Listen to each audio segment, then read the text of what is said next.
प्रधानमंत्री नरेंद्र मोदी ने उद्यमिता को बढ़ावा देने के आह्वान के साथ ही कहा कि हमें इसे प्रोत्साहित करना होगा। राजधानी दिल्ली में आयोजित एक ग्लोबल बिजनेस शिखर सम्मेलन में प्रधानमंत्री ने कहा कि केंद्र में सरकार बनने के बाद महंगाई कम हुई है और विकास दर में बढ़ोतरी देखने को मिली है। सोलर पावर घोटाले में केरल के मुख्यमंत्री ओमान चांडी को हाईकोर्ट से बड़ी राहत मिली है। त्रिशूर कोर्ट की ओर से एफआईआर दर्ज करने के आदेश के खिलाफ चांडी ने शुक्रवार को हाईकोर्ट में याचिका दायर की थी, जिस पर सुनवाई करते हुए कोर्ट ने इस पर 2 महीने के लिए रोक लगा दी है। इससे पहले केरल की भाजपा इकाई ने कथित घोटाले में निष्पक्ष जांच होने पर संदेह व्यक्त किया है। राज्य के पार्टी नेताओं का कहना है कि इस मामले की जांच केंद्रीय एजेंसी से होनी चाहिए। अरुणाचल प्रदेश में राष्ट्रपति शासन लागू करने के अपने कदम को केंद्र ने सुप्रीम कोर्ट को दिए जवाब में जायज ठहराया है। सुप्रीम कोर्ट के नोटिस के जवाब में केंद्र ने कहा कि राज्य में कांग्रेस की सरकार अल्पमत में है। वहीं अरुणाचल के राज्यपाल जेपी राजखोवा ने सर्वोच्च न्यायालय को अपना जवाब गुरुवार को ही दे दिया था। जीका वायरस के संक्रमण की चिंता के बीच स्वास्थ्य मंत्री जेपी नड्डा ने राजधानी में एक उच्च स्तरीय बैठक की। अमेरिका में जीका वायरस के प्रसार को देखते हुए ये बैठक अहम मानी जा रही है। जीका वायरस की स्थिति की समीक्षा के लिए उच्च स्तरीय तकनीकी दल बनाया जा रहा है। ये दल मंत्रालय को इस बारे में आवश्यक परामर्श देगा। केंद्रीय वित्त मंत्री अरुण जेटली ने कहा है कि जो लोग संसद चलने नहीं दे रहे हैं, उन्हें समझना चाहिए कि वो देश के विकास में बाधा खड़ी कर रहे हैं। उन्होंने कोलकाता में आयोजित एक व्याख्यान समारोह के दौरान कहा कि इस वक्त विकास को एक गति मिली है और इसका बरकरार रहना जरूरी है। केंद्रीय पूर्वोत्तर क्षेत्र विकास मंत्री डॉक्टर जितेंद्र सिंह ने कहा है कि पूर्वोत्तर संपूर्ण देश में नए स्टार्टअप स्थल के तौर पर उभर रहा है। डॉक्टर जितेंद्र सिंह ने दिल्ली विश्वविद्यालय के डॉक्टर भीमराव अंबेडकर कॉलेज द्वारा आयोजित कार्यक्रम यूथ कनेक्ट के उद्घाटन सत्र में कहा कि देश के शेष भागों में पूर्वोत्तर के बारे में जागरूकता बढ़ी है।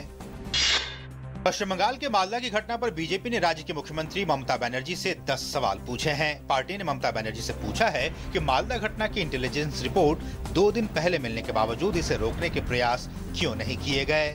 साथ ही एनआईए की रिपोर्ट के मुताबिक भारत में अधिकांश जाली नोट मालदा के रास्ते ही आते हैं। ऐसे में मुख्यमंत्री ने अब तक इसे रोकने की पहल क्यों नहीं की।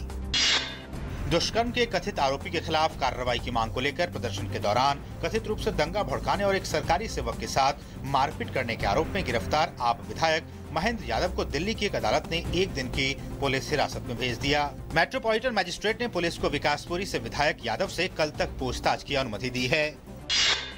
उत्तर प्रदेश में विधानसभा सत्र की शुरुआत हंगामेदार रही। राज्यपाल राम नाईक के अभिभाषण शुरू करते ही बहुजन समाज पार्टी, कांग्रेस और राष्ट्रीय लोकदल के सदस्यों ने सदन के बीचों बीच आकर नारेबाजी की और राज्यपाल वापस जाओ के नारे लगाए। विधानसभा में सुबह 11 बजे बजट सत्र शुरू होते ही विपक्षी विधायकों ने पोस्टर और बैनर लहराने शुरू कर दिए।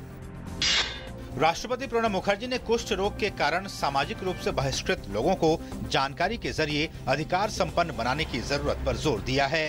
कुष्ठ उन्मूलन दिवस की पूर्व संध्या पर राष्ट्रपति प्रणब मुखर्जी ने कहा कि कुष्ठ रोग का अभिशाप मानवता पर एक धब्बा रहा है। उन्होंने कुष्ठ की जानकारी, उपचार और रोगियों के पुनर्वास के संबंध में जागरूकता फैलाने के लिए हर संभव उपाय करने की वकालत की।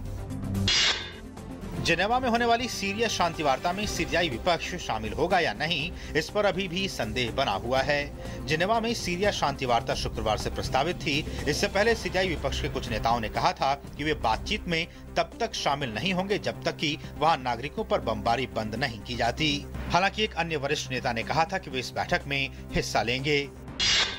सऊदी अरब की एक शिया मस्जिद में जुमे की नमाज के दौरान हुई गोलीबारी की घटना में 3 लोगों की मौत हो गई है और कई अन्य लोग घायल हो गए हैं। सुरक्षा अधिकारियों और प्रत्यक्षदर्शियों के मुताबिक हमला पूर्वी शहर महसिन की इमाम रेजा मस्जिद में हुआ। एक प्रत्यक्षदर्शी ने बताया कि नमाज के लिए इकट्ठा हुए लोगों ने हमलावर को आत्मघाती बेल्ट में विस्फोट करने से रोक दिया। सुरक्षा बलों ने तत्काल मस्जिद को घेर लिया। मेलबर्न T20 मैच भारत ने 27 रनों से जीत लिया। भारत ने पहले बल्लेबाजी करते हुए 20 ओवरों में 184 रन बनाए, जबकि जीत के लिए मिले 185 रनों के लक्ष्य का पीछा करते हुए ऑस्ट्रेलिया की टीम 20 ओवर में 8 विकेट खोकर 157 रन ही बना सकी। ऑस्ट्रेलियाई ओपन टेनिस टूर्नामेंट में सानिया मिर्जा और मार्टिना हिंगिस ने महिला डबल्स का खिताब जीत लिया है। उन्होंने आंद्रेया और लूसी को 7-6, 6-3 से हराकर ये खिताब जीता। बीटिंग द रिट्रीट कार्यक्रम के आयोजन के साथ ही गणतंत्र दिवस समारोह का समापन हो गया। कार्यक्रम में तीनों सेनाओं ने पारंपरिक धुन के साथ मार्च किया, जो सेना की बैरक वापसी का प्रतीक है। समारोह का आयोजन रायसीना हिल्स और विजय चौक पर किया जाता है।